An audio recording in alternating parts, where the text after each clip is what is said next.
wanda ina bikin yata a yau dinnan, gobe ne ɗaurin aure. Wallahi kusan rasuwan Fulani ya tsayar min da komai. Na ji rasuwanta sosai fiye da inda ake tunani saboda zaman da muka yi ƙarshen nan da muka gama wannan labari na kusan sallaman da muka yi wa junan makina. To Allah Ubangiji ya sa mu tare a ɗakin mijin. Allah ya sa a kira ni a ce wance za ta yi aure, dukkanmu wanda muka fito a iyayen nan mu uku, Gimbiya, Fulani da ni. Ina ga sallaman mu na ƙarshe kenan. Kilishi Allah ya sa inda muka haɗa ka Kilishi ki ji aure na. Nace ni ma in Allah ya da za ku ji nawa. Wannan mata ce in Allah da addu'an mu kenan ƙarshe da muka shiga mota muka rabu.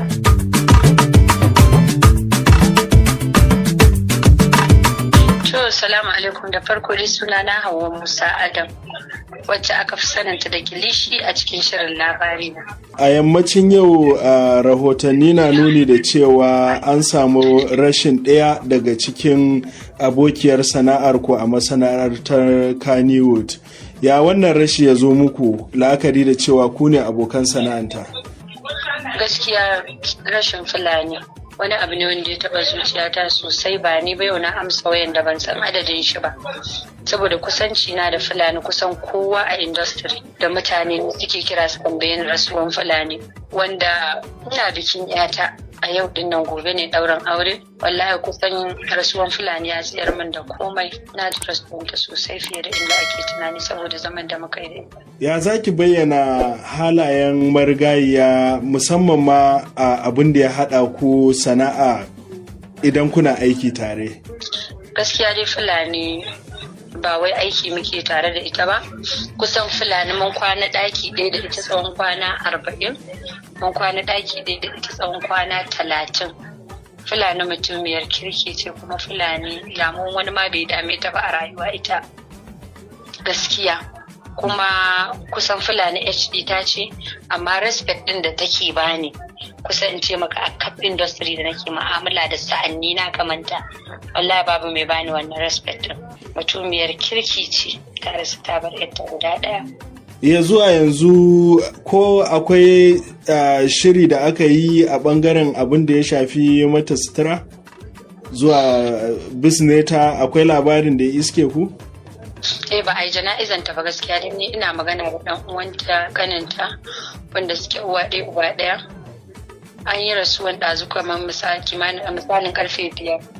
To ba a yi mata jana'iza ba gaskiya, sai zuwa gobe da safe. To wani sako za ku faɗa wa al'umma la'akari da wannan babban rashi da aka yi?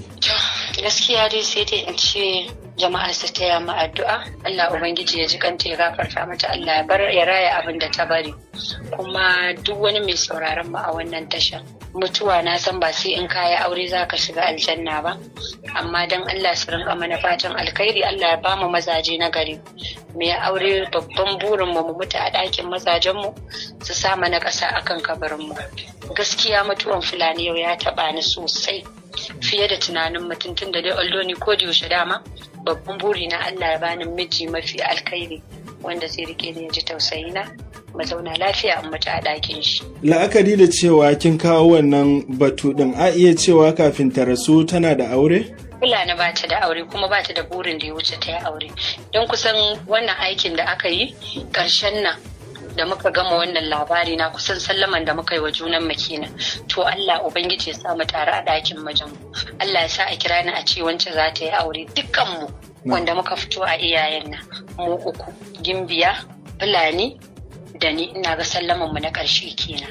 Kilishi Allah ya sa inda muka haɗa ka Kilishi ki ji aure na. Nace ni ma in Allah ya da za ku ji nawa. Wannan mata ce in Allah da addu'an mu kenan ƙarshe da muka shiga mota muka rabu. Addu'a mu Allah ya ba mu mazaje mai ta zumunci a gidan mazajen mu. Sakamakon yunkurin mai son samun abin da rai ke so, sai samun sassaucin samun abin da ran ke son samu ya sauwaka. Albarka rediyo na son samun saukin samar da shirye-shiryen da mai son sauraron ta ke son samu.